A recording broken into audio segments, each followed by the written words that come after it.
दोस्तों, the news week के YouTube channel को जरूर सब्सक्राइब करें और घंटी का बटन दबाएं। पिछले 2 दिन में मोदी सरकार और आरएसएस की आरक्षण को लेकर ऐसी बड़ी खबरें आई हैं जो देश के ध्रुवीकरण के माहौल में कहीं खो सी गई हैं। हिंदू मुस्लिम के मुद्दे से भटकाकर, बहुजनों को भटकाकर आरक्षण को खत्म करने की खतरनाक साजिश चली जा रही है।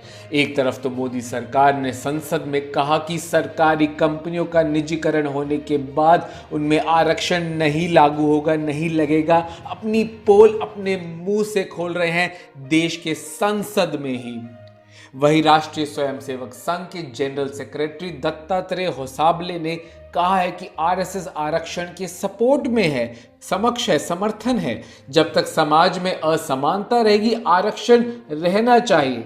तो वाजिब है कि जहां मोदी सरकार निजीकरण की ओर तेजी से बढ़ रही है, वहीं उत्तर प्रदेश चुनाव के हारने के डर से इस बार आरएसएस ने आरक्षण के पक्ष में बोला है। पहली बार ऐसा हो रहा है, क्योंकि पहले मोहन भागवत चुनाव के हर टाइम कई बार आरक्षण के खिलाफ तीखी टिप्पणियां कर चुके हैं, उसके खिलाफ बोल चुके हैं।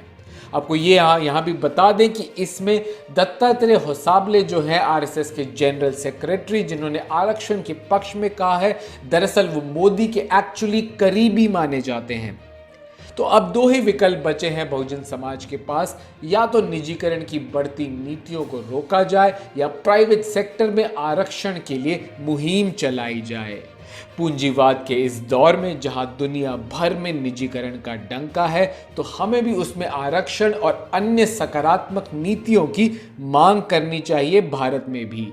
जैसे हमने एक वीडियो में भी दिखाया था कि कैसे मलेशिया में बिजनेस के क्षेत्र में वहां के बहुजनों को हिस्सेदारी दी जाती है, कंपनियों के शेयर्स में हिस्सा दिया जाता है, और वो कितनी डेवलप्ड कंट्री है, इतनी वेल्दी कंट्री, उनकी इकोनॉमी कितनी अच्छी चल रही है। तो भारत में भी आने वाले समय में ऐसी ही मांग उठनी चाहिए, क्योंकि मोदी सरकार तो इस साल के बजट में ही घोषणा कर चुकी है कि Bharat petroleum, air India, shipping corporation of India, container corporation of India, IDBI bank, BEML, Pawan Hans, Nilachal इस्पात निगम लिमिटेड, इन सभी बड़ी बड़ी सरकारी कंपनियों का विनिवेश अगले 1 साल में, आने वाले इस साल में महामारी के होते ही कर देगी, विनिवेश कर देगी सरकार। ये ऑलरेडी बजट में अनाउंस हो चुका है।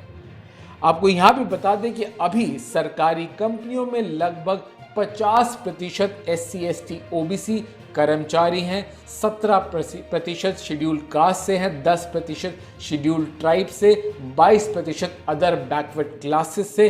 ये सरकार ने संसद में ही आंकड़े दिए हैं। और गौरतलब ये भी है कि हाल ही में बड़े आंदोलन के बाद मेडिकल की पढ़ाई में ऑल इंडिया कोटा में आरक्षण लागू हुआ है। सबसे बड़ी आरक्षण की लड़ाई हाल ही में तो यही रही है। और यहाँ आपको ये भी बता दें कि प्राइवेट सेक्टर में आरक्षण देश में कहीं कहीं लागू हो रहा है। 2 राज्य हैं, हरियाणा और झारखंड, जहां स्थानीय निवासियों के लिए, SC ST OBC के लिए तो नहीं, डायरेक्ट स्थानीय निवासियों के लिए 75% आरक्षण इसी साल शुरू किया गया है। तो इससे झारखंड के आदिवासी समाज को काफ़ी फायदा होगा। और अब सार्वजनिक बहस की ज़रूरत है, या तो मोदी आरएसएस के निजीकरण के एजेंडे के खिलाफ आंदोलन छेड़ा जाए, या प्राइवेट सेक्टर में अब आरक्षण की बात की जाए, सकारात्मक नीतियों की बात की जाए। ये सबसे बड़ा मुद्दा बहस का होना चाहिए, क्योंकि इस केवल सरकारी कंपनी ही नहीं, ये शिक्षा में भी लागू होगा, क्योंकि यूनिवर्सिटीज़ को भी प्राइवेट किया जा रहा है। बात की जा रही है, जो नई एजुकेशन पॉलिसी आई है उसमें यूनिवर्सिटीज़ को भी प्राइवेट करने की बात करी जा रही है। तो इसलिए ये मुद्दा निजीकरण का उठाना आरक्षण के साथ जोड़ के बहुत ज़रूरी है, सरकारी कंपनियों में भी, सरकारी विश्वविद्यालयों में भी, क्योंकि नौकरियों और शिक्षा में आरक्षण सबसे ज़रूरी है।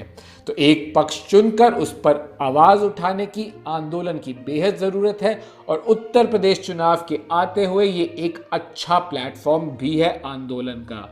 तो आप बताइए इस पे आगे क्या कर सकते हैं, क्या आंदोलन किया जा सकता है। आपको हमारा विश्लेषण कैसा लगा कमेंट करके ज़रूर बताइए। आगे भी हम इस पर और वीडियो बनाते रहेंगे कि मोदी सरकार को बेनकाब हम करके रहेंगे, पोल खोल करके रहेंगे। तो आप वीडियो को ज़्यादा से ज़्यादा शेयर तो ज़रूर कीजिए, लाखों लोगों तक लेके जाइए। साथ ही में हमारे चैनल द न्यूज़ बीट को सब्सक्राइब कीजिए, बेल आइकन दबाइए तुरंत नोटिफिकेशन पाने के लिए। जैसे ही कोई महत्वपूर्ण वीडियो करें हम आपको तुरंत नोटिफिकेशन मिल जाए। आप हमें द न्यूज़ बीट को फेसबुक, ट्विटर और इंस्टाग्राम पर भी ज़रूर फॉलो कीजिए, हम वहाँ भी सक्रिय रहते हैं। शुक्रिया।